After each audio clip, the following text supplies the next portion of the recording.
नमस्कार, मी लतिका। आज मी तुम्हाला झटपट अशी मुळ्याची भजी बनवून दाखवणार आहे। त्यासाठी बघा एक मोठ्या आकाराचा मुळा घेतला होता, स्वच्छ धुवून वरची हलकीशी साल काढून असा खिसून घेतलेला आहे। खिसायचा कसा बारीक नाही खिसायचा, आपल्याला मोठा मोठा खिसायचा बघा, अशा पद्धतीमध्ये खिसून घ्यायचे। आणि वजनी जर सांगितलं ना तर 150 ते 200 ग्रॅम मुळा होता। आता ह्याला काय करायचे, मी ते एक वाडगं घ्यायचे आणि मुळ्याला पूर्णपणे बघा त्याचं मी दाबून दाबून जेवढं निघल तेवढं पाणी काढून घेतलेलं आहे। त्यात टाकायचे आपल्याला थोडीशी हळद, ओवा चोळून घेतलेला आहे बघा हातावर, सफेद तीळ 1 चमचा, धने आणि जिरे मी कुटून घेतले ते 1 चमचा, 1 मिरची आणि 8 ते 9 पाकळ्या लसणाच्या पण अशा कुटून घेतलेल्या आहेत। मोठ्या मोठ्या जी मिरची आहे ना ती तिखटवाली नाही आहे। त्यात टाकायचे आपलं हिंग पावडर, त्यात टाकायचे आपल्याला मिरची पावडर, कलरवाली पण आहे आणि तिखटवाली पण आहे। जी मिरची टाकली ती तिखट नाही आहे, तिखटाप्रमाणे तुमच्या घ्या। मग चवीप्रमाणे मीठ, त्यात टाकायचे आपल्याला कोथिंबीर जरा जास्त घेतलेली, अजून जरी जास्त घेतली तरी पण चालू शकतं। त्यात टाकायचे बघा 2 कांदे घेतलेले, असे उभे कापून घेतलेले आहेत एकदम पातळ। आता ह्याला काय करायचे माहिती आहे का, चांगला असं पहिलं आपल्याला कालवून घ्यायचं आहे। ह्याला कसं होतं माहिती आहे का, मुळ्याला पाणी सुटतं, त्यासाठी बारीक खिसणीनं मुळा बिलकुल खिसू नका, मोठ्या खिसणीनं खिसा आणि छान लागतं। जर तुम्हाला जर मुळ्याचं जास्त असं म्हणजे एक होतं ना, चव जर आवडत नसेल ना तर थोडंसं पाणी, थोडा वेळ काय करायचं, असं दाबून दाबून त्याचं पाणी काढून घ्यायचं, पण खिसताना मोठं खिसून घ्या।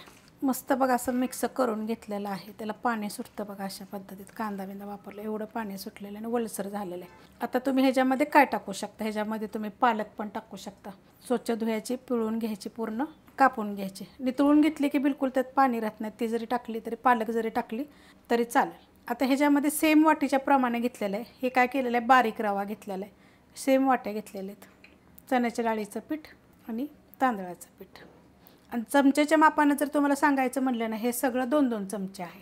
रवा एकदम 0 नंबरचा घ्या, जर मोठा असला ना तर थोडा हलकासा जरी मिक्सरला फिरवला ना तर चालतो, कारण की काय माहिती आहे का, जर मोठा असेल का नाही तर मग आपल्याला असं झाकून ठेवायला 5 मिनटं रवा फुगस्तवर, तर त्यासाठी काय करायचं, मिक्सरला फिरवून घ्यायचा, म्हणजे आपल्याला ठेवायची गरज नाही। आता ह्याच्यात पाण्याचा बिलकुल वापर करायचा नाही आहे आपल्याला, बघा अशाच पद्धतीनं मिक्स करून घ्यायचे, बिलकुल बघा पाण्याचा वापर नाही, काय नाही, त्यात असं मस्त असं मिक्स झालेलं आहे। जेवढं मी सांगितलं तेवढंच पीठ लागतं ह्याला, त्याच्यापेक्षा जास्त लागत नाही। आणि 1च वाटी आपला मुळा आहे खिसलेला, हे लक्षात ठेवायचं। तुम्ही जास्त घेतलं तर तुम्हाला थोडंसं पीठ जास्त लागणार, आणि ठेवायचं नाही बिलकुल, जर हे तुम्ही ठेवलं तर हे ओलसर होणार, कारण पाणी सुटतं त्याला। लगेच बनवायला घ्यायचं। आता बनवायला घेऊया, तर कढईमध्ये बघा मी तेल गरम करत ठेवलेलं आहे आणि आपल्याला बघा अशा पद्धतीत पकडायचे आहेत, हे असे टाकायचे। आपण जशी खेकडा भजी कशी करतो तशा पद्धतीनं जरी टाकली तरी चालेल। आता तुम्हाला सांगते, ह्यात जर तुम्हाला पाहिजे तर थोडासा खायचा सोडा पण टाकू शकता, नाहीतर मग काय करायचं, 1 चमचा गरम तेल टाकायचं। मी ह्यात काहीच टाकलं नाही, तुम्ही गरम तेल जरी टाकलं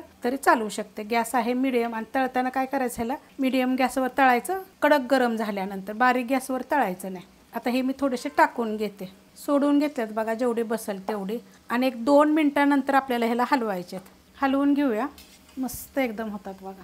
ह्याच्यामध्ये तुम्हाला पाहिजे एखादा बटाटा पण खिसून टाकू शकता बरं का। फक्त काय आहे माहिती आहे का, मुळ्याची चव जर तुम्हाला जर भजीमध्ये पाहिजे ना तर मग सेम माझ्या प्रकारे करा, एकदम छान लागतात चवीला। आणि एकदम गोल्डन कलरवर आता आपण फ्राय करून घेऊया। मस्त बघा असा गोल्डन कलर आलेला आहे, अशा पद्धतीत लाल थोडेसे झाले पाहिजेत, एकदम मस्त असं कडक कडक होतात एकदम। आणि ह्याला आता तुम्हाला अजून एक प्रश्न ह्यातला, तेलकट होतात का, तर बिलकुल तेलकट होत नाहीत बघा, एकदम सुक्के सुक्के।